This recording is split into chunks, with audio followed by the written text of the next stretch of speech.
Në Kosovë vazhdon fushata e korrjeshirjeve. Sipas zyrtarëve qeveritar, por edhe vetë fermerëve, priten rendimente më të larta se vitin e kaluar, pasi ekspertët kanë vlerësuar se gjendja e grurit është shumë e mirë. Kjo për shkak të, siç thonë ata, kushteve atmosferike, si dhe një kujdesi më të shtuar të fermerëve. Vjeshtën e kaluar janë mbjell afro 90.000 hektar me drithra, nga të cilat rreth 84.500 hektar me grur. Pra, rendimenti është i kënaqshëm, vlerësojnë vetë fermerët.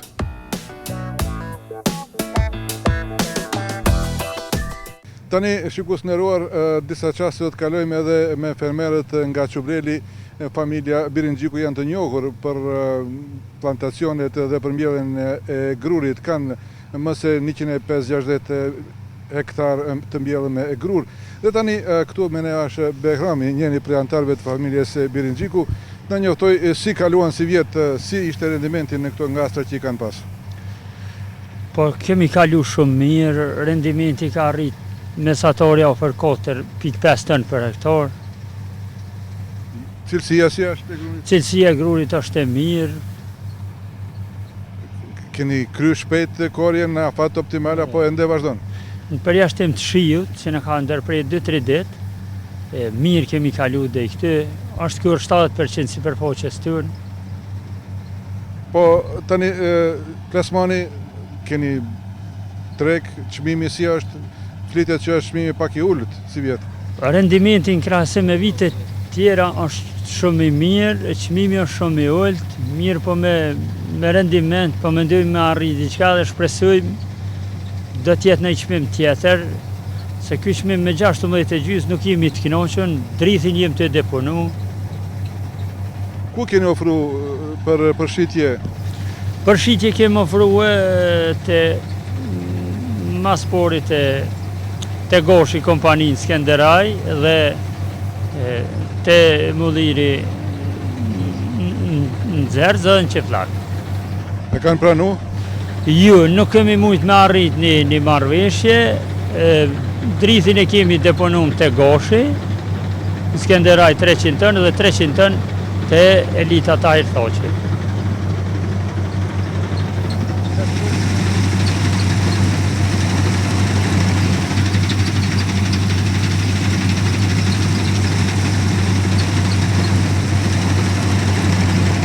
Beram, sa i knaqun, tham ke rendiment të mirë, 4.5 tonelat mesatarisht ke nxjerr në 1 hektar, po çmimi nuk është gjithaq i favorshëm si mas vlerësimit tanë.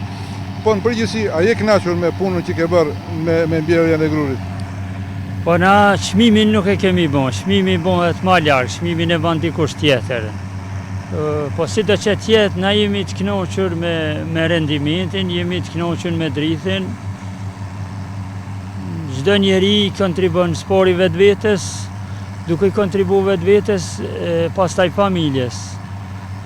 Ky kontribut arrihet edhe si ndihmë e shtetit tonë, se na kemi arrit, mendojmë me shku te 600 tonë. Edhe plus ministre e tjera, atëherë na i kontribuojmë shtetit tonë me 40 ose 50 ma unë ma pak kufi. Po, Behram, të kthehemi pak te instituti i bujqësisë këtu në Pej. Sa e ndihmon ky institut? Keni përkrahje për këtij institutit, për ndonjë këshill, për ndonjë ndihmë kështu? Më të mirat janë këshillat, ndihma më e madhe janë këshillat, afatet e pleherimit, afatet e mbjelljes, afatet e spërkotjes, e shumë gjona tjera. Si mas interesante këty se është vend rrafshinur, ndikon spërkotja me kuë e tjera. Pleherimi pranverës 2 herë, në cilën kuë, ma të hershme se ma duhen. Sigurisht edhe në përzgjedhjen e farnave? Po sigurisht, për forna e kemi pas forën Euklide, edhe forën egzotik italiane, kemi arrit këgja mirë me ta. Në Institutin Bujqësor të Pejës, edhe si vjetë me vëmendje më të madhe janë duke përcjell rendimentin e ri, si për sasinë ashtu edhe për cilësinë. Gjithsesi se rezultatet më të sakta do të dihen pas përfundimit të analizave komplekse për atë se çfarë cilësie është gruri i së vjetër.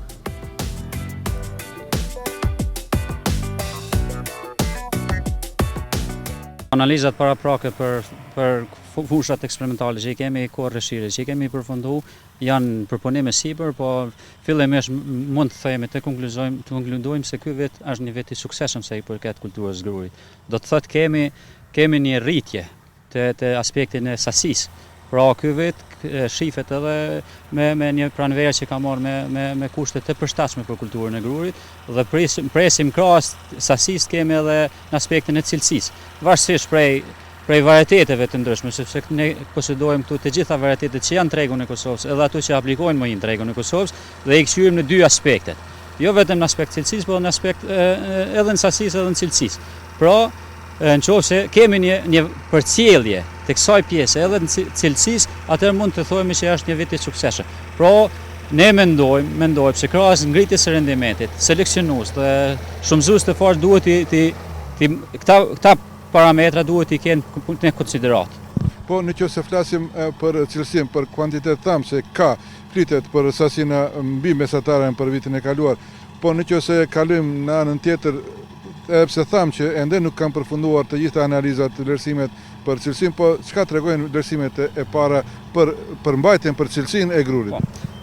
Fillimisht lënë të shpjegoj pak në aspektin e cilësisë, se janë parametrat të cilat e përcaktojnë cilësinë e forës grurit. Janë pesha hektolitare, cila duhet të jetë mesatare 78. Minimalja duhet të jetë në 75, nuk guxon të jetë. Është raporti grur, miell dhe raporti mbetjet, gjithsesi krune, hime. Do thotë janë proteinat të cilat duhet të jenë në vlera pak më të larta, sedimenti, edhe normal edhe gluteni. Këta janë parametra që përcaktojnë cilësinë e kokrës të grurit që shkon për grurin merkantil. Pra ne mendojmë varësisht prej informacioneve që janë kudume në forën e grurit, varësisht secili varietet i ka këtu informacione të kudume dhe në varësi të kushtet që janë të krijuar në parcelat e Republikës Kosovës. Tani, cilat janë ato parametrat e para, cilat janë treguesit e parë? Treguesit e parë të disa varietete shifen që i kanë këta parametra, i kanë në nivelin më të lartë. Thotë të disa shihen në nivel pak më të ulët. Mirë po nëse vret që sidomos të pjesa që aplikojnë për mohin tregun e Kosovës, që nuk i kanë këta parametra nivelin që i cekëm, siç është pesha hektolitare, gluteni, sedimenti, proteinat, edhe korja është bën në lagështinë e dur, atëherë ne mund të thojmë që është ky vit më i suksesshëm se sa vitet e tjera. Po mirë, çka kanë tregu këto ngasa këto testime këtu që i keni bërë, këto analiza, ka dallime mes? Ka dallime, do thotë ka dallime mes, është një diversitet i madh. Tu janë mbjellë dikon gjitha fornat që janë në Republikën e Kosovës. Dhe ato që aplikojnë mohin treg, janë mbjellë dhe janë në gartë të barabartë dhe shifet potenciali dhe lun, për mos më thonë edhe 50 edhe më shumë % janë prej tjetrës. Çov në aspekt cilësisë, çov në aspekt sasisë. Pra shifet, dhe unë i bëj apel të gjithë atyre që mbjellin gruan të vinë dhe të shohin dhe këtu janë në dispozicion. Ne këtë vit për këtë arsye jemi zhënuar edhe në për komuna tjera, pra në 6 komunat e Republikës Kosovës jemi, për arsyeja ka qenë të afrohen më afër fermerëve dhe në mënyrë që fermerët ta shohin, sepse ne në politikat tona ne nuk favorizojmë farna të caktuara, por ne flasim në vija të përgjithshme për se si duhet të jetë një farë një cilësie të lartë. Po fermerët sa i respektojnë? Sigurisht ju në këto kontakte në këto 6 komuna që përmendet keni pas këshillime, informime me fermerët, po sa ata pranojnë atë, sa e zbatojnë? Fermerët vite çdo vit thuja janë duke edhe kjo rezultatet tregojnë se vetëm janë duke u vëdësu, janë duke përcjell, pra janë duke pa që duhet të ketë fara aftësi riproduese shumë të larta, duhet të ketë cilësi, duhet të ketë edhe në aspekt sasisë, duhet të mos të ketë pastërti analitike. Kur flasim për pastërtinë analitike, flasim për proporcionin fare pastë dhe mbetje. Nuk duhet të ketë në to mbetje të barojave, mbetje të farave të cilat bojnë grupin e fara ndalume, siç është në këtë rast avena, nuk guxon të jetë prezent avena fatua në kulturën e grurit. Për shkak se ka edhe rol që shfrytëzon, ka aftësi shumë më të mëdha të thith ushqimin edhe lagështinë, edhe krijon mundësi të infeksioneve, po të njëjtën kohë edhe krijon kontaminim të tokës. Pra, sidomos aty ku përdoret monokultura, ajo shumëzimi i saj është shumë më i madh dhe krijohet një problem në parcelat e fermerëve. Pra, Ne i sugjerojmë të aplikohet qarkullimi bimor, të kihet kujdes me këtë pjesë aty ku ka që duhet të mbillet prapë, qofse nuk kanë parcela ku duhet të kalojnë në parcela tjera, të aplikojnë qarkullim bimor, të aplikojnë një lavërim të cekt, në mënyrë se të gjitha barojat, të gjithë kjo masa edhe kashtes të nxihet përfunin në pjesën e lavërimit dhe të përdoret edhe si mundësi e një plërimi të gjelbërt dhe të njëjtën ku atu baroja, ai infekcion që ka për shkak të mbetjeve që janë kriju, stimulohen që të vinë dhe në vjeshtën e këtij viti të aplikohet një lavërim i thellë në mënyrë që të kemi një shtrat të përgatitur për mbjellje sa më adekuat, të aplikohen normat të cilat i sugjerojnë ekspertit dhe lavërimi i thellë do thotë ka rolin e shumë fisht për shkak se njëjtën ku nëse kemi tresha të teprume që shpesh karakterizohen, ai ka mundësi të rritet horizonti i tokës dhe të lëshon në sipërfaqe. Nëse kemi tresha të pamjaftueshme, ka mundësi të akumulohet. Pra rritet një stres e cila i krijon kulturës grurit, pasi që ajo ka një sistem rrënjor gjufkor dhe është më e kufizuar i mundson që të ketë një rendiment, pra fillimi tregon se kemi planifikuar një rendiment shumë të lartë edhe në aspekt edhe të cilësisë dhe në aspektin e sasisë. Po në fund edhe një pyetje praktike pas korjeve, a duhet djegur hamulloret apo jo?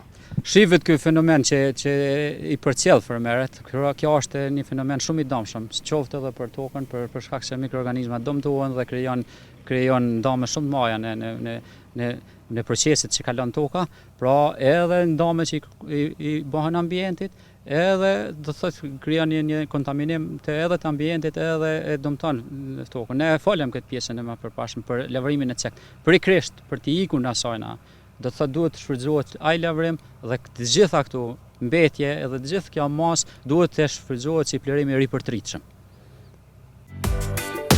Rendimenti i mirë dhe cilësor është lajm i mirë edhe për industrinë e blojës. Atje vlerësojnë cilësinë e grurit, por jo edhe çmimin e blerës, për të cilin thonë se nuk është i kënaqshëm. Është një verë e begatshme, e planifikuar mirë, me rezultate të mira, kualiteti është i mirë, sasia për hektar edhe ajo është i nivelit të kënaqshëm, me rendimentet kryesisht ka shkruar mirë. Nevojat e vendit janë përafërsisht të plotësuara, po të plotësuara nuk janë plotësisht, nëse sipas parametrave që i jepen në disa qendra komunale, thuajse janë pak të fryme. Unë kisha pas dëshirë me kalu 4 hektar për mesatarëve të hektar, 4 ton për mesatare, por në qoftë se kalon 4 ton, atëherë Kosova s'ka nevojë për import fare. Unë mendoj që rreth 4 tonëve sillet, e ka nevojë Kosova një 10% për grur, për ushqim për njerëz, plus farën me importu, që edhe sasia farës kalon 20.000 ton, që nuk është një sasi e vogël. Se fara shkon 10% në rendiment. Tani, industria e blojës, a mund të jetë e kënaqur si vjeta, mund të jetë e rehatshme të themi? Është edhe e kënaqshme edhe e rehatshme si vjet, në krahasim me vitin e kaluar, rrafshi Dukaxhinit është më mirë. Vitin e kaluar rrafshi i Kosovës ka qenë, që e quajmë në rrafshi i Kosovës, ka qenë më mirë. Par vjet kanë qenë rendimentet shumë më të larta në rrafshin e Dukaxhinit. Si vjet janë prafërsisht 4 ton për hektar, por jo shumë e kënaqshëm, se në momentin e marrjes së frytit, që në mbushjes së kokrës, ka pas pak thellësi. Jo shumë, por pak ka pas. Çka jam i pakënaqur, por nuk është në domenin ton, për 2 ditë s'kemi mujt me shtit të gjitha korrjet mrenda, në zonë pak shiu. Shiu, në momentin e pjekjes kokrës të grurit, e damton cilësinë. Edhe ne mudhisit jemi të pakënaqur, ndoshta për masën popullore ky çmim është i arsyeshëm për me ble millin lirë, për me ushqy lirë, a bujku ka humbje. Me këtë çmim që është për rreth 15 cent për kilogram, 150 euro për ton, nuk i mbolon shpenzimet. Kemi frikë që vitet që vjen miellet kanë me qenë shumë të vogla në sasi. Përveç kësaj, kemi edhe një vërejtje shumë të alarmante që Ministria e Financave ka kërku shumë administrim të pranimit grunit, edhe çdo fermer kur vjen me marr grunin, millin dhe himet për grunin e vet, duhet me lëshu kupon fiskal. Ajo ka më na kushtu shumë në administrat, në përgatitje dhe në mosmarrveshje për çështjen e TVSH-s. Bujku ka frigohet se me këtë kërkesën e TVSH-s për bujq, Për ata që kanë marrë subvencione. po, për ata që kanë marrë për subvencione, që kanë përshitje, edhe ne shënimet i kemi të gjitha, jemi të përgatitur, por administrata është shumë e pa rregullt, e pa kuptueshme, kemi me pas shumë shpenzime të lashe, milshua një fermer 20 herë kupon fiskal, është shumë e mundimshme. Isuf Cikaçi, kryetari i Komisionit për Monitorimin e Fushatës së Korrjeshirjeve në kuadër të Ministrisë së Bujqësisë, vlerëson se me rendimentin e si vjetme do të plotësohen deri në 90% të nevojat e vendit për grur. Sipas tij, korrjet janë duke rrjedhur me dinamikën e duhur. Zoti Cikaçi, si e vlerësoni dinamikën e korrjeshirjeve, si dhe rendimenti që po arrihet si vjet? Janë paralajmërimet se do të kemi rendiment të mirë, po çka në fakt raportohet nga drejtoriet komunale të bujqësisë, si është rendimenti si vjet? Rezultatet e para të marra nga tereni për fushatën e korrjeshirjeve të vitit 2016 janë shumë të mira, ashtu siç edhe janë planifikuar. Neve me kohë kemi bërë planifikimet për realizimin e suksesshëm të fushatës së korrjeshirjeve, mirë po kanë qenë edhe planifikimet duke bazuar në mostrat e marra në terren se çfarë rezultate, çfarë rendimente parafërsisht mund të priten këtë vit. Dhe deri më tani, domosdoshmë këto rezultate janë ato të pritshme nga ana jonë. Informacionet nga tereni që i kemi marrë nga detyrit komunale për bujqësi që i kemi palin e parë me interes në kontakt, komisionit e komuniteteve që formohen për monitorimin e fushatës së korrjeshirjeve që formohen nëpër vetë fshatrat, kontaktet që i kemi drejt për drejt edhe me autokombanjerët, me pikat grumbulluese, edhe të gjitha e tregojnë që rendimenti si vjet është më i mirë se sa vitin e kaluar dhe i pritshëm ashtu se si është planifikuar. Sipas shënimeve, sa sillet një hektar, sa grun deri tash ka mesatare? Për të folur për mesataren e përgjithshme, rendimentin mesatar të përgjithshëm është herët, nuk mund të flasim me shifra të prerë, të saktë, për arsye sepse neve pasi të përfundon i tërë procesi i korrjeshirjeve, atëherë bëjmë grumbullimin e dhënave nga tereni, se sa sipërfaqe është korrur, edhe cili është rendimenti mesatar. Mirë po deri më tani, rezultatet që i kemi marrë nga tereni për disa komune, në të cilat vetëm ka përfunduar fushata e korrjeshirjeve, e në disa të tjera është mbi 90%, në disa komuna tjera është rreth 50%, atëherë themi se rendimentet po lëvizin nga 4.000 deri 4.500 raste të veçanta, kemi duhet potencuar me interes, raste të veçanta në parcelat e saktuara kemi edhe rendimenta rekorde 7.000-8.000 kg. Në përgjithësi flasim për parcelat individuale edhe të caktuara. Ka edhe parcela që është rendimentin nën 4.000 hektar, nën 4.000 kg për hektar, për këtë arsye gjendet rendimenti mesatar dhe neve shpresojmë që ky rendiment mesatar i këtij viti për drithat e bardha, në veçanti për kulturën e grurit, do të jetë brenda mesatareve që ekzistojnë në Republikën e Kosovës, e që këto mesatarë janë nga 3.200 që është rendimenti më i dobët që është arritur, deri në 4.600 që është rendimenti rekord, i cili arritur në vitin 2011. Ne jemi shumë të sigurt që do të jemi mbrana kësaj mesatare, por çdo herë duke synuar nga më e larta që shpresojmë të jetë dikun në mes 4.000 deri në 4.500 kg, por gjithsesi të fundit do ta jemi pasi ta përgatitëm raportin përfundimtar për monitorimin e fushatës së korrjeshirjeve. Cikaçi, a do ta ruajmë dinamikën e korrjeshirjeve në afatin optimal? Do të kemi mundësi përkundër faktit se në disa zona edhe mund të ketë vonesë?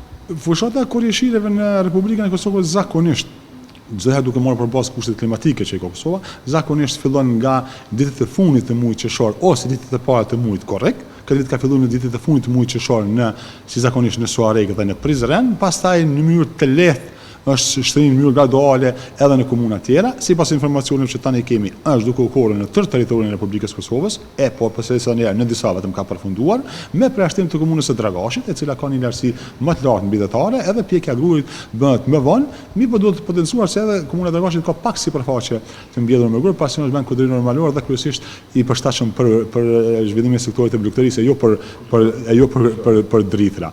Derisa i mbledhëm gjitha informacionet, nuk mund të themi se është përfundu fushata.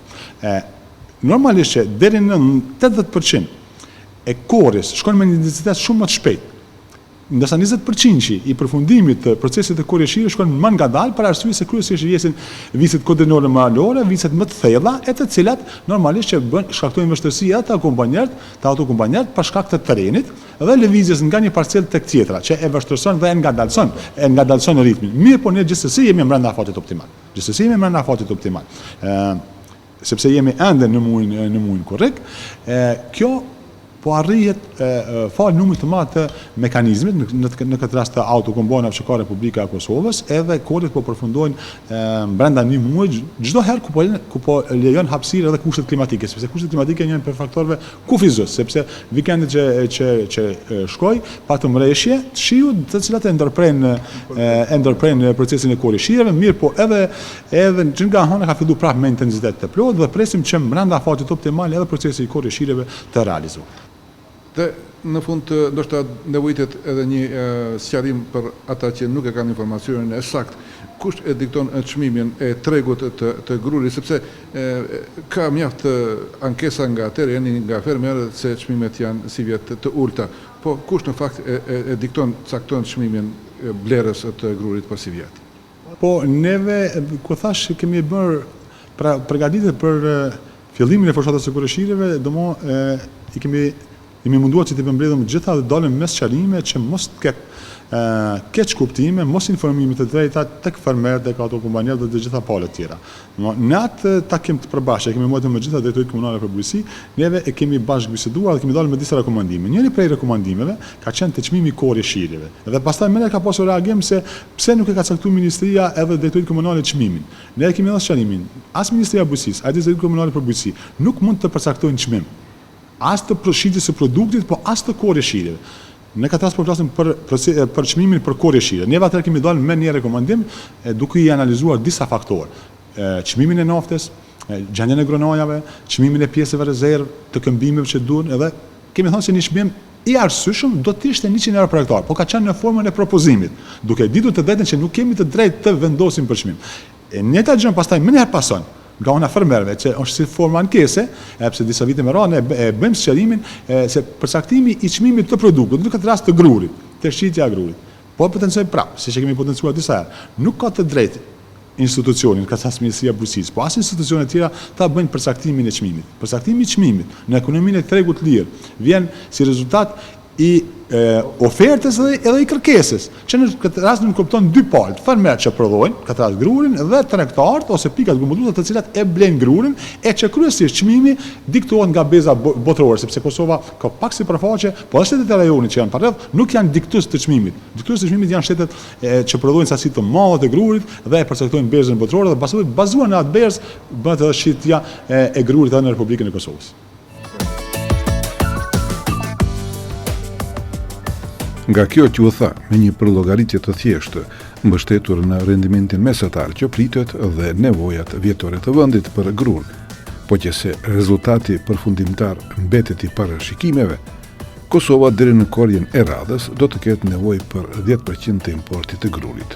Mirë po, çmimi aktual i grumbullimit, çmim ky i cili përcaktohet nga bursat botërore, pas subvencione shtesë për fermerët, do të jetë destimulues për ta dhe shumë lehtë mund të vijë edhe deri te zvoglimi i interesimit të tyre për mbjelljen e kësaj kulture strategjike.